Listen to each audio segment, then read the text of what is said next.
The original question was on the order paper, since when the amendment has been proposed as on the order paper. The question is that the original words stand part of the question. Can I remind people there is a 6-minute limit? Kerry, McCarthy. It's not a shame, it's the fact that we want to get everybody in.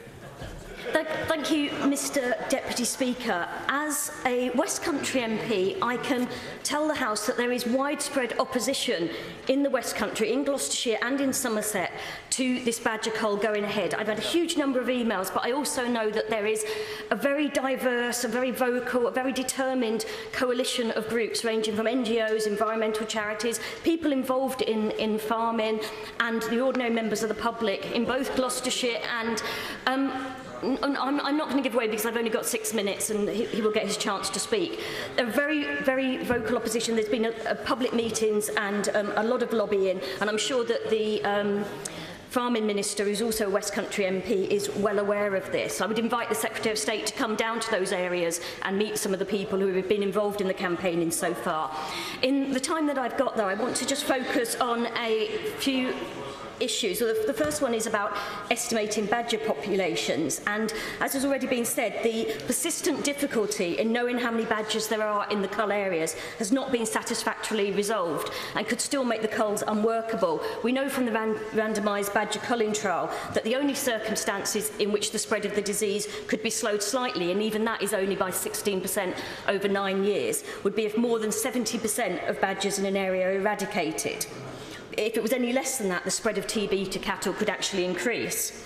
The difficulty of knowing how many badgers are in an area has been raised many times, including by Lord Krebs and others.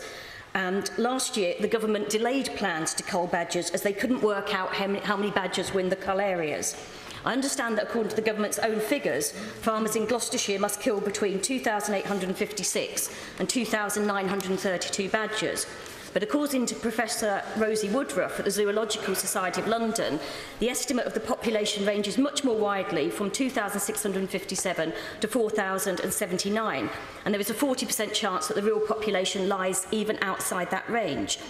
Professor Woodruff has concluded that if the real population is below the minimum cull target of 2,856, farmers could kill every single badger in the area, which breaks the strict condition of the licence that forbids local extinctions, while simultaneously failing to kill enough badgers to justify the terms of that same licence. And the situation is similar in Somerset. I'd be interested to know from the Minister whether the estimates of how many badgers in an area also factor in the number of badgers killed illegally by farmers.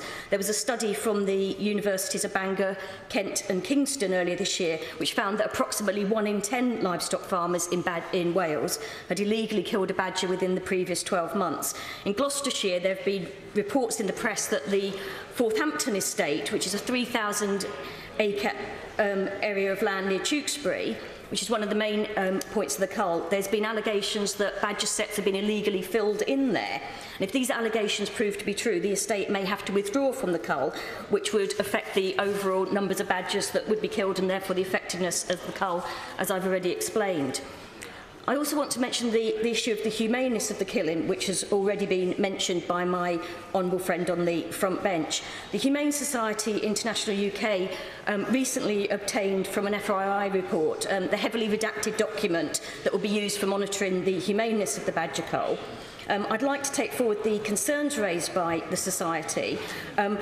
Will the Minister make public how wounded animals that retreat underground will be included in the humaneness assessment? That's not mentioned in the document.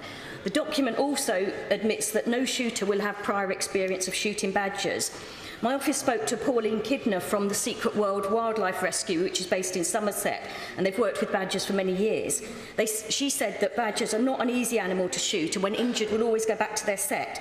This is likely to result in a slower death from free shooting caused by secondary infections and starvation from reduced mobility, prolonging pain and distress suffered by badgers.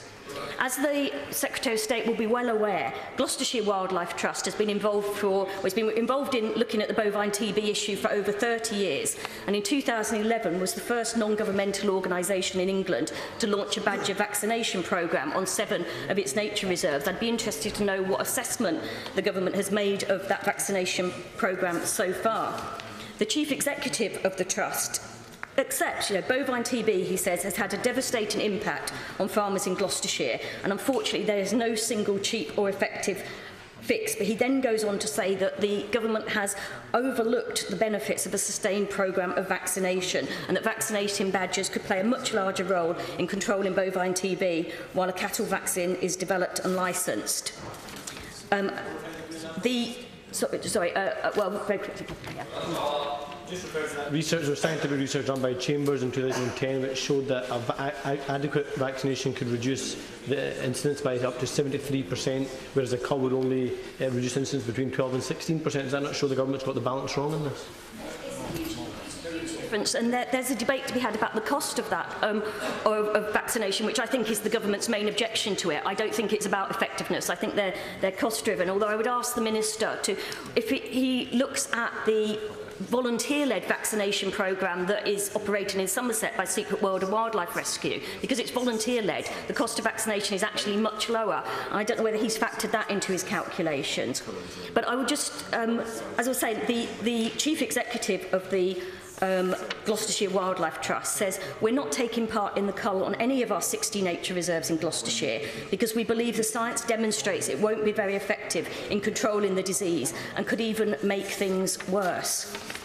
The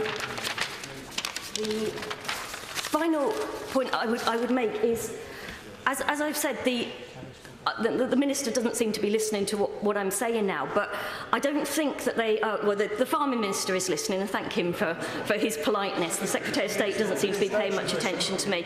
But I think the Minister needs to come down to Somerset, he needs to come down to Gloucestershire, I would urge him to do it now that the cull has started. Not the Farming Minister, the Secretary of State.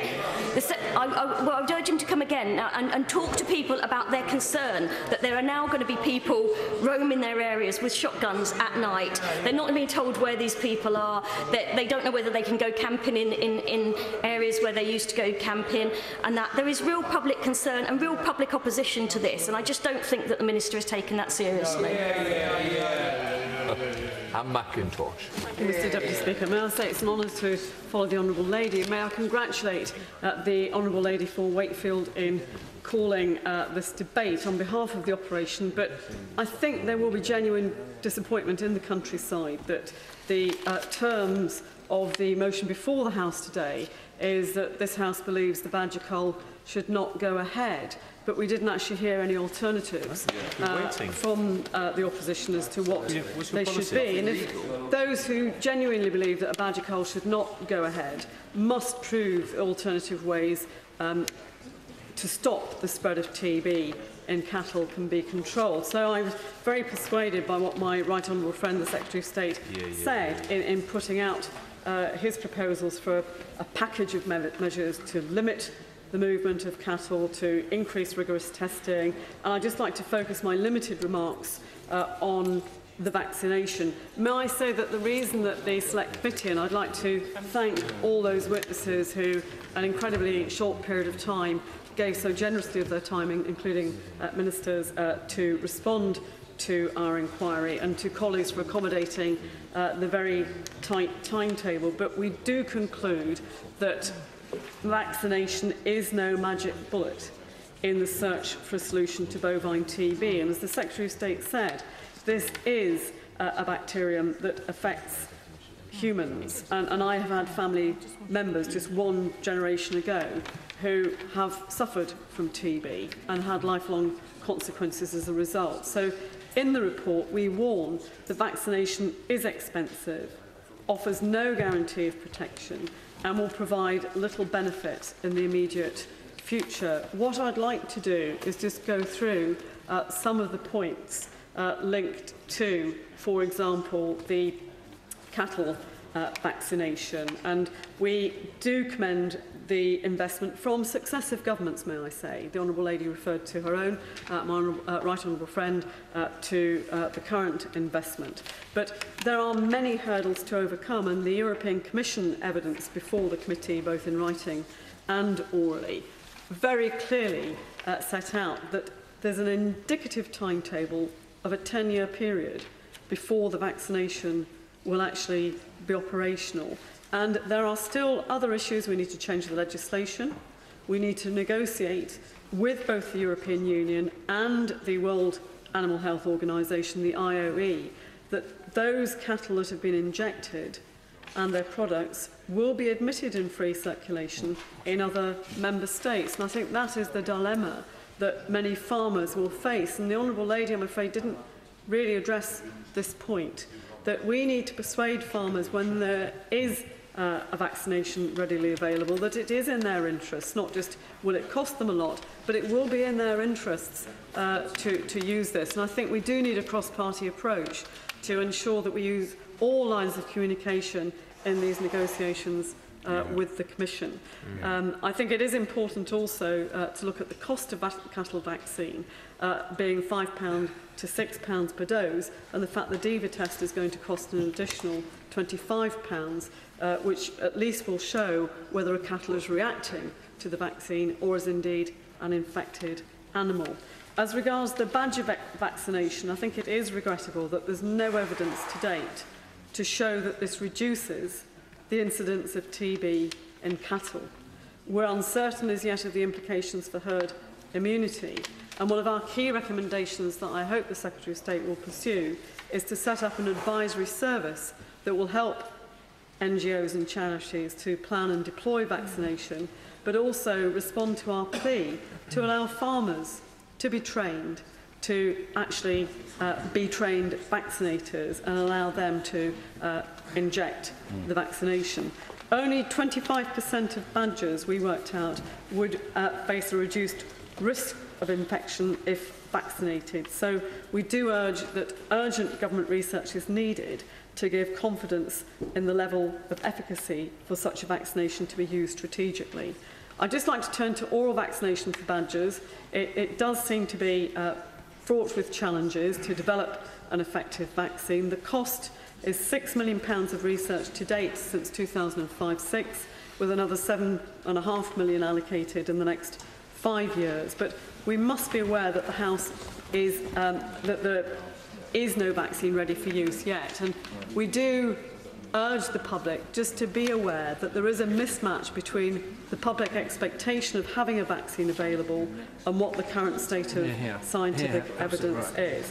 And it must be cost effective and easy to deploy. I'd just also like to refer to the importance and costs of testing, both between the skin test, which is a cost of £3, and the diagnostic blood test, which is £30, and some of the difficulties that we've highlighted in our report, where indeed it's very difficult sometimes to pick up on the skin test alone whether an animal is infected. And I'd just like to say that all of us are badger lovers, but what we do want to see is a healthy badger population. I just repeat that we are the only country to have given the badger protected status, and we now have to live with those consequences, mindful of the fact a badger who suffers TB will be evicted from the set and die a particularly grisly death. Griffith. Speaker. Well, I rise to speak about this extremely serious problem, which I know causes a great consternation in the farming community, and we know how serious it can be if you are faced with having to slaughter cattle. It's certainly not something anybody wants to face. But we on the Labour benches have been very determined to make progress towards eradicating bovine TB. We commissioned the randomised badger culling trial, the largest scientific project into the effects of culling, which reported in 2007. The randomised badger culling trial is the most extensive scientific evidence into the impacts of culling badgers. The project lasted 10 years and cost £50 million to examine the effects of culling at 10 high-risk sites across England. Now, the report of the independent scientific group on cattle TB said, after careful consideration of all the RBCT and other data presented in this report, including an economic assessment, we conclude that badger culling cannot meaningfully contribute to the future control of TB in Britain. And Lord Krebs, the foremost expert on bovine TB and badgers, has called for a twin-track approach of developing an effective vaccine in the long term and of improving biosecurity and cattle management to prevent herds coming into contact with badgers and passing on the disease. And Lord Krebs was one of 30 scientists who did say in a letter to the press, as scientists with expertise in managing wildlife and wildlife diseases, we believe the complexities of TB transmission mean that licensed culling risks increasing cattle TB rather than reducing it. We are concerned that badger culling risks becoming a costly distraction from nationwide TB control. I'm not going to repeat.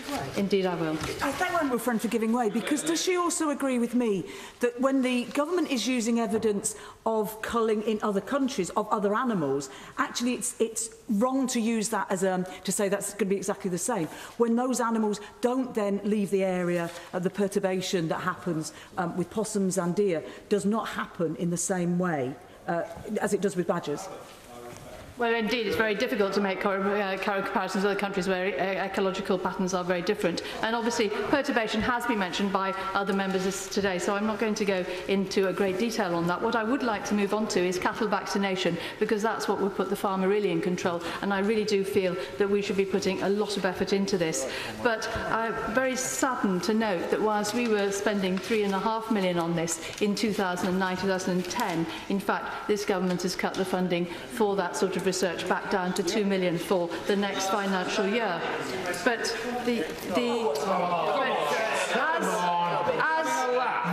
as indeed Order. We don't need enticement from the front bench, and the Secretary of State doesn't need to get angry, as he will be coming back later, no doubt. Mr Wiggins, we don't need any extra help as well. Near Griffith. But you know, quite clearly, the EU Commission has set out an indicative 10-year timetable for the cattle BCG vaccine and DIVA test to be available for use. But as the Honourable Lady, the Chair of the EFRA Committee, has said, the indicative timetable set down by the Commission is precisely that, indicative. And so I would ask the Government to put every effort into furthering this research on the necessary steps to take for this BCG for cattle to be effective, and for the DIVA test, and to make sure that these things can be used in an international context, because that is the way to make sure the farmer is in control, and that is the real way forward on dealing with this problem. Now, of course, the Welsh Government has taken a different approach. Very quickly, yes. I thank the Honourable Lady for giving way, and I know she's completely genuine in this, but wouldn't she agree with me that the vaccine is only going to be effective in 60% of a herd of cattle, and so there'd be 40% would still be susceptible to TB if they were infected badgers in the same grazing area? I think that just highlights the need for further scientific research and further development, because quite clearly there are steps that need to be taken, and there is work still to be done to produce a more effective vaccine. The Welsh Government has taken a different approach to England. Rather than culling badgers, Welsh ministers have started a vaccination programme which has successfully trapped and vaccinated 1,400 badgers in its first year of operation. In March 2012, the then Environment Minister, John Griffiths, announced a new strategic framework for bovine TB eradication covering the next 4 years. This built on existing cattle surveillance and control measures, biosecurity best practice, and that's very important, that all those do matter very much, and input received from stakeholder engagement. It also included the vaccination of badgers within the intensive action area. The vaccination project was undertaken with the TB Intensive Action Area in West Wales. This area covers approximately 288 square kilometres and is primarily located in North Pembrokeshire. This is the first time that a project to cage, trap and vaccinate badgers on such a large scale has been carried out. Field operations began back in March 2012, and the vaccination programme trapped and vaccinated 1,424 badgers during last season. A further round of fieldwork started this year in May 2013. A welfare assessment of every badger was undertaken at the time of capture. None were found to be seriously injured. No badger showed any sign of adverse reaction to the vaccination. Participation in the project is voluntary, and the Welsh Government is very grateful for the cooperation and assistance shown by farmers and landowners, with a total of 472 landowners having allowed access to their land. Now, the Welsh Government has met with the 3 regional TB eradication delivery boards and representatives of animal welfare and conservation organisations to take views on expanding the use of badger vaccination to cover the rest of Wales. Government-led and cost-sharing options are being explored, including the possibility of a grant to attract new partners and funding. But the Welsh Government has also focused on incorporating new technological developments as they become available. In December 2012, the Chief Veterinary Officer, Christian Glossop, organised a pioneering 2-day cattle vaccination workshop to consider how this might contribute. It was attended by some of the world's leading experts in vaccination disease eradication programmes, and among the key observations that emerged was a need to gain field experience with cattle BCG vaccine here in the UK. And on that note, Mr Deputy Speaker, I will repeat once again to the Secretary of State and the Minister for Farming that this really is the way forward. It is this vaccination for the cattle themselves that we really need to press for, and to get the best scientific evidence and the best collaboration with our partners in Europe to make this an effective approach. Andrew George. Thank you, Mr Deputy Speaker. And in fact, it's on that note, that following the Honourable Member for Llanelli's contribution, that indeed I would like to particularly emphasise my own contribution, and that is to encourage the government to actually pursue what they say they're going to do, and that is to ensure that they look at and keep available to them all of the tools in the toolbox, including vaccination, because I believe, as she does, that this actually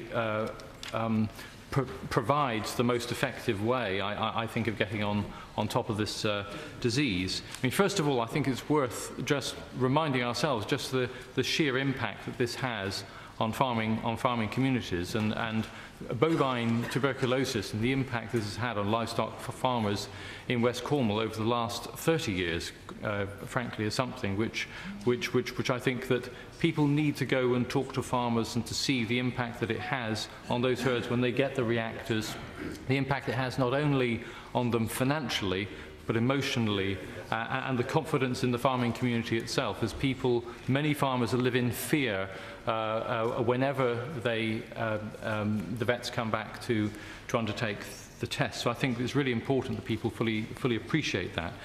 But of course, I think all would claim that we support a process of evidence-based policy making, and of course I think that this, in a sense, debate today demonstrates there's always a risk amongst politicians that actually there is often policy-based evidence making coming into the process as well, whichever side of the perspective that you look on. Although I have to say that having looked at the balance of best informed science on this issue, and I'm saying the balance of best informed scientific expertise in this particular arena, particularly those who are involved in the RBCT trials and others who are most informed, it's clear that the balance of that opinion is indicating that the government is running a very high risk of making the situation worse in those areas where they're going to proceed with this cull, and I'm simply making that as a note.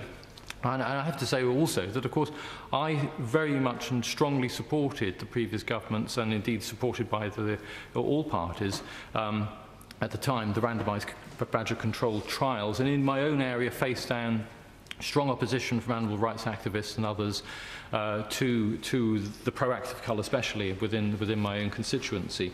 So I've kind of been there, done that, and if you like, run the gauntlet, as it were, of strong and extremely vociferous protests. But as I say, I think there is a high risk that we could end up making the situation worse. I know that the Ireland study is one that's been identified and referred to on a number of occasions. I think it's actually worth saying that in the case of Ireland, the 4 areas that were selected were amongst the most isolated in the country, where the badger population is extremely small and disparate, and also that in view of the nature of the badger population in those areas, which is actually quite different to the nature of the badger population within Great Britain, that in fact the likelihood of migration and perturbation was bound to be significantly lower. So you can't actually take the Ireland situation and say that it is representative of what we have here within the UK.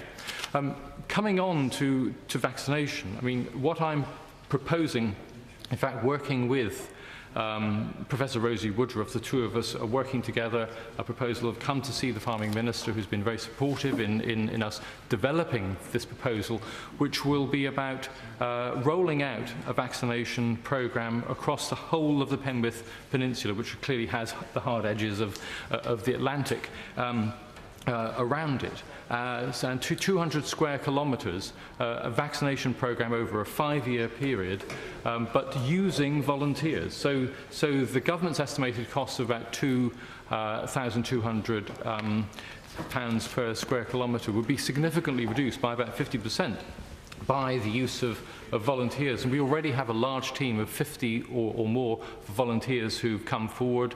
We suspect that we can actually offer vaccination and wildlife holidays in the area for people to actually get involved in this programme as well. I mean, clearly, you only need a very few people who are actually trained and licensed to actually undertake the actual injection of the vaccine itself. I'll gladly give way to the honourable gentleman. Just very briefly on that point, does anyone don't have any idea of the complexities of actually dealing with and the physical act of inoculating and vaccinating a wild animal? Absolutely, and that's fully understood, and indeed many people who are working on our group, the wider group, the advisory group, have actually been doing this work already, and indeed we've consulted with the Killerton estate in Devon, who've been doing this for a couple of years already, and indeed Professor Rosemary Woodruff is undertaking trapping of badgers in that area at this very moment, is working with farmers on that on her own programme, which is DEFRA funded. So I think there's a great deal of experience going into this, and a great deal of knowledge and understanding of the challenges which are presented in actually rolling out such a programme. And I have a great deal of experience myself of this too. So I have to say that indeed we believe that we can proceed with a very effective programme. Taking on 200 square kilometres is in fact a very significant challenge too, but one which with the proper support of landowners in the area, I believe is one that we can yes, I will very gladly give way to my honourable friend. I thank my honourable friend giving way and congratulate him on taking this proactive stance. But we've heard how difficult it is to estimate the number of badgers in a particular area. So how is his group going to be confident that they have vaccinated a percentage of the badgers, if not 100% of the badgers? Well, I'm very grateful to my honourable friend for that question, because of course having the scientist who actually was involved very much in the randomised badger control trial, Rosie Woodruff, being supported by a team of scientists from other academic institutions and those who were involved in the RBCT as well, that in fact this project of actually undertaking the survey is one which, first of all, she's already undertaking the survey in the area at the moment because there's field work going on, but also they actually understand the science of being able to undertake a rigorous survey of the badger population within the area, and in any case costed into the overall business plan for this project is indeed surveying, but not just surveying, it's also the scientific monitoring, because what we also need to do from this is to actually get some rigorous scientific outcomes which can then be rolled out and lessons learned in order to be able to roll such a project forward. What we believe, having consulted very widely, spoken to many of those who already have experience of undertaking such work in the countryside, having spoken to farmers in the area, the major landowner National Trust who are already of course on board, the Wildlife Trust and others, we are confident that not only could this be very effective in an area where during the RBCT there was only 50% involvement in the trial, compliance with the trial itself, therefore they would never get a licence in any case, even if they applied, that actually we believe this is a programme which could be very effectively rolled out and could be very, very successful in that area, and also would be less costly than a cull. So that's the position which we're hoping to also introduce cattle measures as well, and because of this, and because we want to keep an open mind on this issue, although I believe that the pilot shouldn't go ahead, frankly, I will be abstaining tonight on this issue because I want to make sure that I get government support for my vaccination programme. Caroline Lucas. Thank you very much, Mr Deputy Speaker, and I'm very pleased to follow the Honourable Member for St Ives, who I think was making a very balanced intervention. I will be voting for the motion. I think that the balance of science is clear, but I did appreciate the way that he approached the issue. As the MP who proposed a backbench motion last year that won cross-party support for stopping the proposed badger culls in favour of more sustainable and humane solutions, I am deeply disappointed that the government remains so intransigent, that it is also so determined to ignore public opinion, including the almost 250,000 people who've signed an e-petition calling for no badgers to be culled, and indeed that it is essentially cherry-picking the scientific evidence and failing to heed the opinions of so many experts. But let me say straight away that in what I'm saying this afternoon, I do not in any way underestimate the hardship and distress that bovine TB causes to farmers. And this really isn't a debate between those who somehow understand farmers and those who don't. I think all of us are united in wanting to get rid of this horrible disease. The question is, what is the most effective way to do it? Now, other honourable members have made a compelling case that the culling that is proposed is not based on science, that the proposals are hugely flawed, not least in the free shooting measures that are proposed, and also has come to light more recently that it's likely to be extremely costly as well. But in my brief intervention, I want to spend a bit of time looking at the alternatives. Because again, it's not the case that this is a debate between those who want to cull and those who want to do nothing. There are plenty of things that those of us who don't want to cull would like to be seen done instead, and we'd like to see them done much more quickly and with much greater political will. So first of all, going to cattle control measures, this is something that the Independent Scientific Group recommended because, and I quote, "In contrast with the situation regarding badger culling, our data and modelling suggest that substantial reductions in cattle TB incidence could be achieved by improving cattle-based control measures." And it makes specific reference to zoning or herd attestation, shorter testing intervals, and whole herd slaughter for chronically affected herds. Whilst we've seen the government introduce some new restrictions, the evidence suggests that much more of a priority should be given to restricting the movement of cattle. It's highly likely that a significant proportion of cattle-to-cattle transmission of bovine TB may be going undetected, and that the role of badgers in the spread of the disease may have been overestimated. A recent scientific paper suggested that as many as 2 in 10 infected cattle might be missed by the tests used to check whether cattle are infected with TB. Other research suggests that up to 21% of herds may still be harbouring infection even after being cleared from movement restrictions, and that larger herds suffer not just a high incidence of the disease, but also a faster rate of spread between cattle. And in EU evidence to the EFRA Select Committee earlier this year, reduced cattle movement was flagged as the single biggest difference between the UK and the rest of Europe. Improving biosecurity must also take priority and would cost farmers an average of £4,000 compared to the £27,000 to deal with a TB herd breakdown. When applied correctly, barriers, gates, fencing and so forth can be 100% efficient, so perhaps some of the money being thrown at culling should instead be directed towards helping farmers keep badgers out of their farm buildings. Steve Jones, a farmer deeply concerned about biosecurity, urges something to be done about water troughs as well, which act as a reservoir for TB because they're rarely cleaned out. As he says, making troughs badger-proof is not rocket science, and this needs to be part of a concerted effort to adopt better hygiene standards across the agricultural industry. Now, of course, farmers already know the importance of immediately quarantining cows infected with TB, of isolation areas to separate those animals and prevent cross-infection, of limiting contact between cattle and local wildlife. And in all of those respects, we need to help farmers be proactive and follow the advice of, for example, Natural England about on-farm biosecurity and badger exclusion zones. At the moment, I fear that farmers have been given the impression that culling is the answer to all these problems, when that simply isn't the case. The government strategy has been reactive to the spread of bovine TB, where it needs to be proactive with increased biosecurity and rigorous cattle movement controls. Now, a former government advisor, Lord Robert May, also points to cattle vaccination as an important tool. As he says, what's particularly irritating is that we have the vaccines in the pipeline, but the commitment to really go in and test them isn't there. DEFRA's own website acknowledges that experimental studies show that BCG vaccination reduces the progression, severity and excretion of TB in cattle, and field trials show that it can reduce transmission of disease between animals. We also need to press ahead then with getting that DIVA test, which confirms whether a skin test positive result is caused by vaccination or TB infection. There's no evidence that DEFRA is doing nearly enough yet in order to get that DIVA test to where it needs to be, getting the discussions with the EU Commission where they need to be. EU Commissioner Tonio Borg has set out a plan for a usable cattle vaccine in a letter, indeed, to the Environment Secretary, suggesting, for example, that substantial experimental research and large-scale, long-lasting, maybe 2 to 5 year field trials start this year. The Commissioner also makes clear that cattle vaccination need not be a barrier to EU trade in the longer term. The EFRA Select Committee report published this morning makes clear the government has misinterpreted EU rules. The committee recommends that details of field trials must be published as soon as possible, and I couldn't agree more. I also agree with their view that vaccination alone is not the solution, but that it can play a part in an effective strategy alongside other evidence-based measures.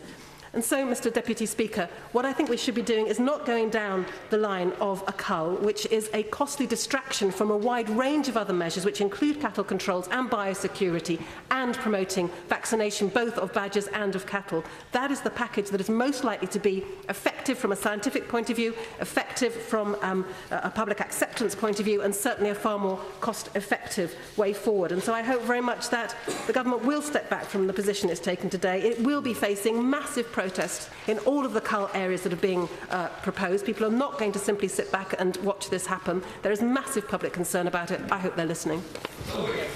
Effective opposition would be debating EDM 189. Mr. Deputy Speaker, I must draw to the attention of the House that I keep pedigree Hereford cows. I test them annually and I've got 13 of them. And without getting misty-eyed, they all have names, and I'm as fond of them as any person is of their pets. I want to protect them from disease, and so I vaccinate them against every illness that I'm allowed to do, and I would vaccinate them against TB if it were legal. I follow the movement restrictions, and I try to do all I can to prevent my cattle from becoming exposed to TB, and I don't believe this makes me any different from any of my constituents who farm. I also care about other animals and remember the excitement the first time I saw a wild badger. These are magical creatures of the dusk, and I want to make it clear that I want to see the highest standard of care for the badger just as I would for my own animals. Many of my kind-hearted and caring constituents have written to me asking me to vote against the cull, but I fear that they have only covered half of this enormous and unpleasant decision, the other half being the need to put diseased badgers out of their misery. I was asked by a constituent to table a parliamentary question to the last government as to the advice as to how to humanely put down an injured badger found on the side of the road. I was told that they should consult a solicitor before taking any action to put the badger out of pain. Mr. Speaker, I do not believe that we should stand by while badgers are dying in agony. Yes, I'll give way to my honourable friend. Has my honourable friend heard the same as me, that bovine TB is actually spreading to domestic animals like cats and dogs? My honourable friend is absolutely right. Hedgehogs, cats and dogs, even sheep, it affects people, usually who drink unpasteurised milk. This is a disease that can reach any species, because M. bovis is a species-jumping illness. I give way to my honourable friend. I'm very grateful to my honourable friend. Given the devastation that this disease is causing in our region and our county's neighbour, will he join me and work with me and other neighbouring MPs to convince the Secretary of State that when these trials are successful, they can be brought to our region, Herefordshire and Shropshire, as soon as possible? I think I would make the point that these are pilots. The Labour opposition have made it very clear that they believe that these are untested. Well, pilots are by definition untested. So once we have the evidence that this will be effective, then of course we can take informed decisions. There are some 300,000 to 500,000 badgers in the UK. They do well in the areas such as our counties where cattle thrive. Some of the most beautiful and important countryside in the country, of course, Herefordshire is it. Now, the number of badgers exceed the number of foxes and are most likely to be killed by disease or road traffic accidents. Some 50,000 a year are killed on our roads. Now, there are some arguments about perturbation that I think are both valid and worrying. The perturbation effect was confirmed by the trials which used cage trapping. What is not clear is if it was the trapping or the killing of the trapped badger which causes the perturbation effect. And this is a worrying challenge to the argument on vaccination, because if the perturbation is caused by trapping, then vaccinating badgers, who may have already become infected, is likely to have the same effect, which would be as risky as culling. Now, how can you prove this is right or wrong without electronic tagging? Badgers have little ears, and they would lose an ear tag, and I don't think that trimming the fur, which is what's being done at the moment, will provide the sort of robust scientific evidence which we will need. Despite this concern, I still favour badger vaccination. for the confirmed healthy populations and would draw to the House's attention the success that the Dutch had when they used vaccination in combating foot and mouth disease. So we must use vaccination to protect healthy badger populations, particularly those which border infected populations. We know where the disease is not present, as we use cattle as an indicator species. So perhaps this is something that the government could address at the same time as it looks at the efficacy of culling. Now, vaccination costs money. We spent £90 million on TB control measures in 2010-11, including testing and compensation. Every time a farm breaks down, it's £34,000, and over the last 10 years, bovine TB cost the taxpayer £500 million. That is the equivalent to Birmingham's 1,200-bed Queen Elizabeth Hospital. And if we do nothing and maintain the status quo, allowing the disease to spread once again over the next 10 years, that will be £1 billion, which is 2 1,200-bed hospitals. With our present financial situation, I think all members would agree that spending £1 billion on the effects of bovine TB without even trying to cull sick animals would be hard to justify in even the most urban constituencies. Now, the extremely charming and erudite badger cull opponent, Dr. Brian May, asked what would we do if this was our children? We would vaccinate them. Now, EU Directive 7852 EEC is explicit in its prohibition of vaccination against bovine TB in cattle. So I urge the Secretary of State, don't make us wait until after the referendum in 2017. Let's have this, and surely this is a very good reason to leave the EU if nothing else. What would the cost be of defying the directive? What would it cost? How much money would be put at risk? What would be lost if the EU banned our cattle exports? What would the French do about our dairy products? I hear the Minister say quite a lot. Tell us how much. Only the government can let us know so that we can have that informed debate. In the meantime, please go ahead with planning for cattle vaccination. I know that the Commissioner wrote to the Secretary of State saying a new vaccine would be 10 years away. 10 years is £1 billion. That's another 1,200-bed hospital. So we need you to use every weapon we can to fight this disease. Cattle all have passports. So if we chose to vaccinate, we could stamp the passport as vaccinated, not for export. And we could use the DEVA test when DEFRA was satisfied that it was proven. I favour better tests. I have had 2 letters now from constituents who've had their cattle slaughtered, having passed the skin test. Those cattle then were found to have lesions in more than one organ and were condemned. If the cattle had failed the test, they would have received compensation. But because they have lesions in more than one organ, the carcass is condemned and my constituents lose the total value of the cow. So we need better tests. Let's bring in the PCR test that my right honourable friend championed in opposition, and let's make sure that farmers can choose to have gamma interferon tests if they so want. Mr. Deputy Speaker, I do not want to see badgers suffer. The Secretary of State used to keep them as pets, and he doesn't want to see them suffer either. Badgers are a much-loved animal, included in Kenneth Graham's Wind in the Willows.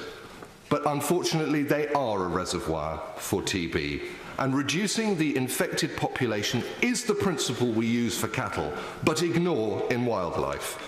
An experimental pilot cull in the highest risk areas, with all the barriers, will prove or disprove whether culling was worth rolling out in other high-risk areas. People should be clear that it is only a scare tactic to even suggest that the whole country's badger population is at risk from culling. They are not. Just those badgers in the highest risk areas where it is thought that at least 1 in 3 will have TB. And the total number at risk would be 5,000, less than 10% of those that are hit by cars every year. Now, Mr. Badger in The Wind in the Willows said, people come, they stay for a while, they build, and then they go. It is their way, but we remain. So let us do all we can to ensure that healthy badgers do. Sarah Champion. Deputy Speaker. I spent the weekend talking to farmers to find out their position on this, and I was really shocked by the stress, the trauma and the cost that this illness is causing. I'm hugely supportive towards farmers, and I really want to do everything we can to fight and destroy this disease. I'd like to speak a little bit about what the implications of testing is having on farmers at the moment. They have to pay for a vet to come, normally on a yearly basis. They have to bring all of their stock in, they have them tested. If there's a reactor, then within a couple of days when the vet comes back, that animal will be slaughtered. But what it actually does is it locks down all movement on that farm for 60 days. Yes, the farmer gets compensation for the slaughtered animal, but the farmer does not get any compensation for the lockdown. If they were taking animals to be covered, if they were taking animals to market, all of that would stop. 28,000 cattle are slaughtered, costing the taxpayer in compensation and costs £100 million. From last January to this January, it's gone up by 24.2%, the number of reactors. This is a dreadful disease and we need to stamp it out. However, I'm against the cull. I'm against the cull for all the reasons that the Honourable Member from Wakefield has gone through, so I'm not going to rehash the same argument. I really want to make 3 quick points. The first one is badgers are a protected species. They have been under the Badger Act since '92, and that position is something which, for me, is a really important and powerful thing to remember. The second thing is, the cull, to have an effect, it needs to cull 70% of all badgers. We don't know how many badgers there are. DEFRA estimated the population in the pilot area to be 1,300 in each 300 kilometres. But the RBCT trials estimated 3,000. So is the licence to kill going to be to shoot 910 or 2,100? The difference is going to be dramatic. And I just can't understand how you can set a 70% target when you don't know what the whole figure is. The main thing for me is just the logistics of how you're going to carry out a cull. First of all, if there is a badger set in my back garden, does that mean that people can come and shoot the badgers on it? I just don't understand the logic of how that can happen. If there is a farmer who doesn't want to cull on his land, does he have the right to stop the cull, or will the animals be culled if he's in a TB hotspot? The other thing is, and someone mentioned it earlier, but I think it's a very real risk that people are going to be incredibly anxious if they're seeing people at night in balaclavas going around with shotguns. It just freaks me out, the thought of this. Sure. I'm grateful to the Honourable Lady. I think she's summarising what is driving the enormous frustration in the countryside with some of the, frankly, ignorant comments which she's making. Hear, hear. No one is allowed to shoot a badger with a shotgun. They have to have a trained rifle. Badger sets very, very rarely appear in people's gardens. They like to live away from people. And some of these comments are frankly so ignorant that they cause enormous frustration. I find your use of language to actually be quite offensive and quite patronising. So I don't like being called ignorant. You have no basis to put that on. Sorry, Mr. Deputy Speaker. The other thing that concerns me is there is a budget of £500,000 for policing. This is a tiny amount. When there are marches, the police very often use £500,000 just to secure the safety of one march. So to have that for the 3 culling areas seems tiny, and I believe it's going to be a much higher figure. The other thing is the Secretary of State spoke about where culls have been effective in different countries, but I would argue that it's a lot easier to shoot a water buffalo with whatever gun it is than it is to shoot a badger. Badgers are by nature private, they are nocturnal, it is hard to shoot badgers. It is hard to even see badgers, let alone shoot them. The other thing, and my colleague from Bristol East mentioned it, is can you guarantee that you're going to get a clean shot? I do not believe that you can. In some cases you will, but there is a real issue about badgers, as was mentioned, badgers going back into their set and dying. All of these issues could be resolved. However, even if they were resolved and the cull went ahead, the estimate is the reduction is only going to be 16% after 9 years. That's a tiny amount if all of these issues could be overcome. Surely, long-term, a better solution is to put all of our resources and money into bovine vaccine. The government cut R&D on bovine research, and it really needs to be put back in again. The British Veterinary Association is saying that $1 billion in the next decade is going to be wasted on TB. Surely, if a small percentage of that could be invested into research and getting the vaccine closer, then if it is, then that's brilliant. Well, then let's chuck more money at it, because in the long term, it's going to save us. So the main reason that people have been saying against the vaccine is that EU forbids it, because it can't yet distinguish between vaccinated and infected animals, and that they would ban all live exports. Well, all of the farmers that I spoke to were saying that they are actually already against live exports. So I think this is, whilst it is an argument, I don't think there is that much strength in the argument. So in the short term, my personal belief is that we need to use a combination of vaccinating badgers, good husbandry, and the existing controls. But what we really ought to be driving forward is a bovine vaccine. Thank you, Mr. Speaker. Geoffrey Clifton-Brown. Mr. Deputy Speaker, I should firstly start my speech by drawing attention to my Register of Members' interests in that I am a farmer, an arable farmer. I have no stock, so I don't have any pecuniary interest in this problem, although I grew up on a pig and dairy farm. So I do have a great deal of knowledge of how those sorts of farmers operate. The number of badgers has doubled, as the Secretary of State said, in the last 10 years. The number of badgers slaughtered in the last 10 years is a staggering, cattle slaughtered in the last 10 years is a staggering 190,000. The cost so far has been £500 million, to which another £500 million could be added if we carry on like we are in the next 10 years. Now, Mr. Deputy Speaker, the Secretary of State has already drawn attention to the fact that he's had a meeting with the EU Commissioner. The simple fact is, if we do nothing, our TB-free status in this country could be put at risk. And whether we are, as my honourable friend said in his speech, members of the European Union or not, would make not a jot of difference if the European Union declared that we had got TB and therefore our meat would not be able to be exported to any countries that were a member of the EU. That would cause catastrophic economic loss to our farmers. Mr. Deputy Speaker, in Gloucestershire, which is one of the hot spots which I have the privilege to represent, 1/4 of the farms are under movement restrictions. This is a huge financial loss to the farmers.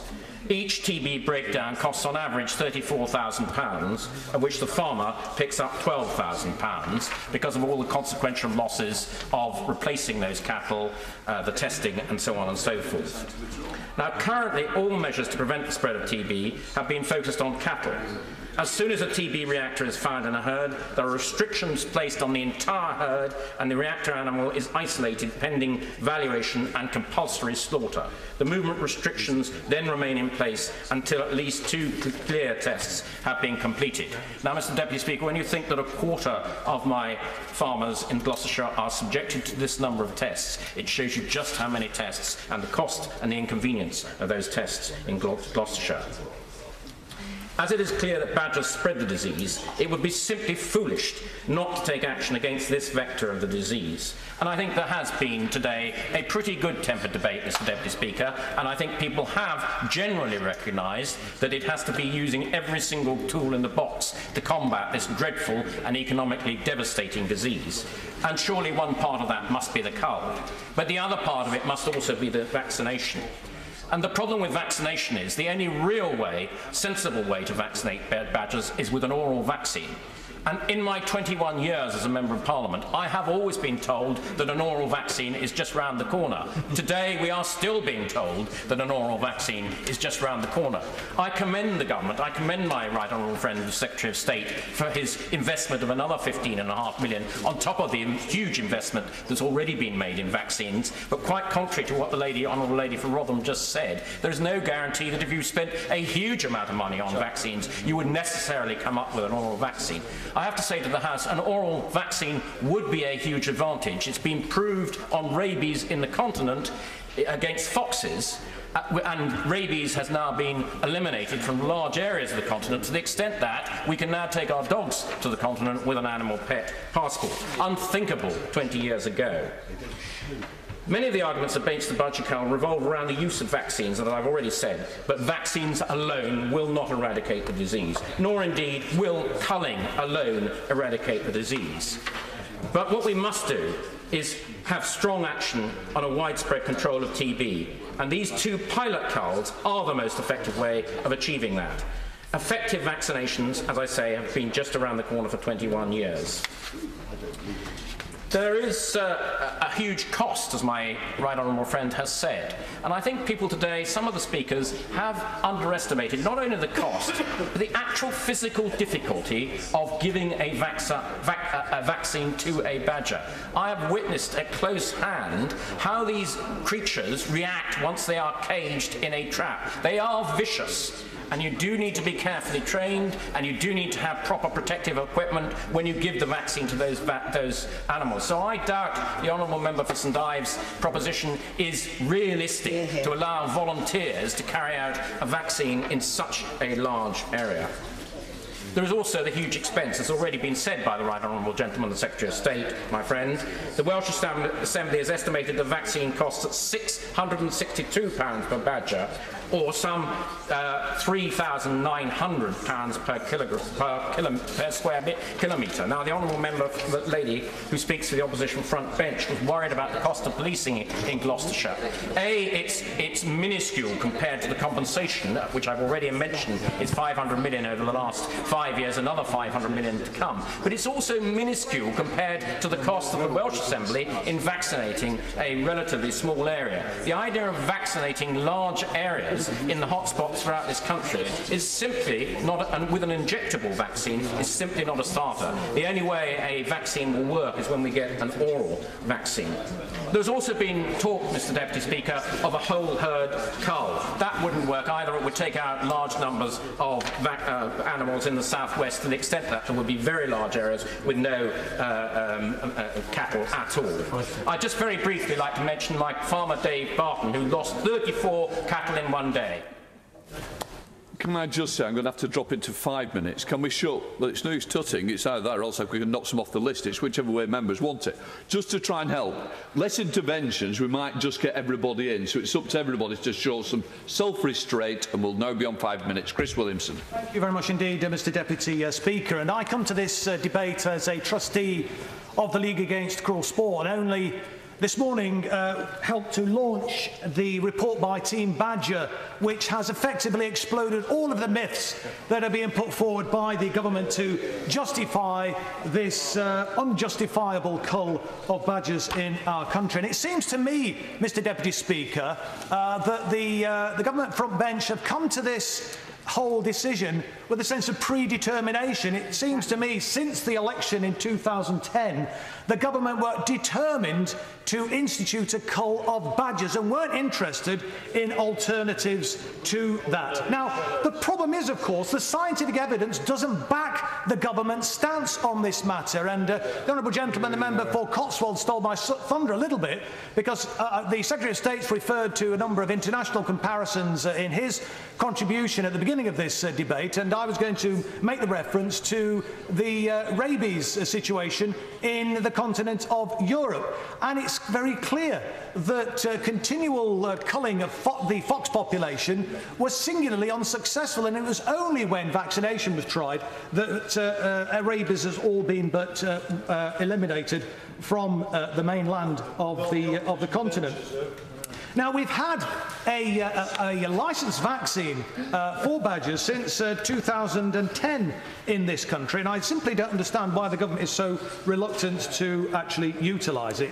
Now, it has to be said that one of the reasons for the spread of bovine TB is bad and lazy husbandry in certain circumstances, and I think it's important we say that, because farmers do need to step up to the plate. And my honourable friend earlier on made the point that some farms in infected areas are TB-free. How are they managing to achieve that? So I think better standards of husbandry, improved biosecurity, reduced cattle movements would have a significant impact in actually reducing this scourge. Now, the honourable member for North Herefordshire nearly had me crying tears when he was somehow making the case that he was all worried about badgers dying in agony. One wonders whether he's a member of the Ministry of Truth. Concerned about badgers dying in agony, what does he think is going to happen to badgers who are shot by these marksmen? We know from veterinary expert opinion that they will die in agony. I think DEFRA itself has acknowledged badgers will be dying in agony as a result of the cull. So we won't hear any lectures at all from the member who's not in his place at the moment, I don't think, the member for North Herefordshire, somehow claiming that he was concerned about badger welfare, and DEFRA making the argument that somehow killing badgers is good for their welfare. I mean, what a ridiculous and ludicrous argument. I mean, you must think the British public are absolutely bonkers. But as I say, I will give way. I'm very grateful to the honourable member for giving way.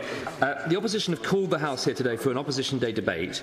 Edward Miliband and the Shadow front bench have proposed a motion. This House believes the badger cull should not go ahead. Full stop. This is the biggest animal health crisis in Britain. It's costing £1 billion. 28,000 cattle last year slaughtered. And the opposition have no policy, no alternative. Or do you have a feasible alternative you'd like to put forward? Didn't say it. Order. I have suggested very short interventions, and as people have only just come into the chamber, it would be better if they were there at the beginning. If they're going to pass judgment on other people, Chris Williamson. Indeed, and if the honourable member had been in his place and listened to my right honourable friend, member for Wakefield, he would have heard her set out the alternatives. And there are alternatives, and that's the point that we're making.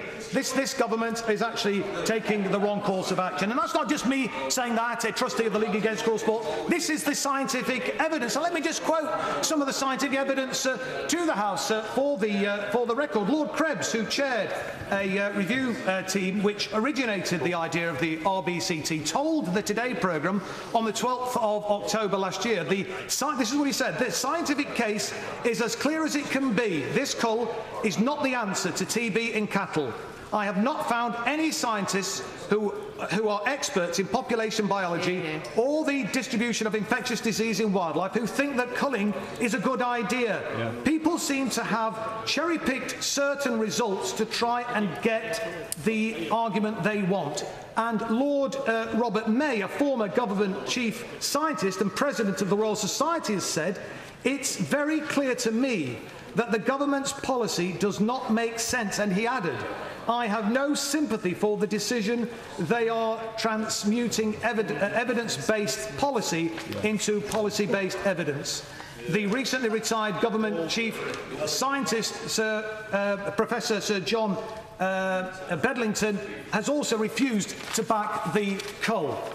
And if I could also refer, if I may, Mr Deputy Speaker, to a letter that was published in the Observer last year on Sunday the 14th of October. Over 30 scientists, including Professor John Bourne, the former chairman of the ISG, Professor Sir Patrick Bateson, President of the Zoological Society of London, Professor Sir John Lawton, former Chief Executive of the Natural Environment Research Council, Dr Chris Cheeseman, formerly of the Food and Environment Research Agency, Professor Dennis Mollison, former independent scientific auditor to the RBCT, and Professor Richard Koch, Royal Veterinary College, wrote that the complexities of TB transmission mean that licensed culling risks increasing cattle TB rather than reducing it. The letter ends, culling badgers as planned is very unlikely to contribute to TB eradication. The government is taking the wrong course of action. The government stand there, we've heard members stand up as if they're somehow the friends of the farmer.